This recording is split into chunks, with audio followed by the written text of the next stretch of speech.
ടേസ്റ്റുള്ള ഒരു മാംഗോ ഷേക്കാണ് ഉണ്ടാക്കുന്നത്. അതിന് വേണ്ട സാധനങ്ങൾ: ഒരു പഴുത്ത മാങ്ങ, പിന്നെ പാല്, തണുത്ത പാലാണ്, പഞ്ചസാര, വെള്ളം, പിന്നെ ഒരു സ്പൂണ് ഐസ്ക്രീമും കൂടെ ആഡ് ചെയ്യുന്നുണ്ട്.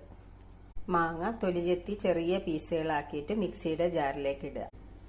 2 സ്പൂൺ പഞ്ചസാര ഇടുക. പിന്നെ ഒരു അര ഗ്ലാസ് പാലൊഴിക്കുക. തണുത്ത പാലാണ്.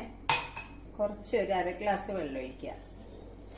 ഐസ്ക്രീം ഒരു 2 സ്പൂണ് അതിലിടുക. ഇതൊരു ഓപ്ഷണലാണ്, ഉണ്ടെങ്കിൽ മാത്രം ഇട്ടാൽ മതി, അത് മസ്റ്റല്ല.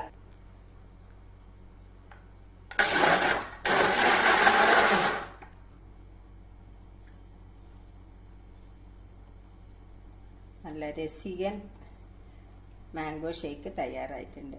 എല്ലാവരും ഒന്ന് ട്രൈ ചെയ്ത് നോക്കുക.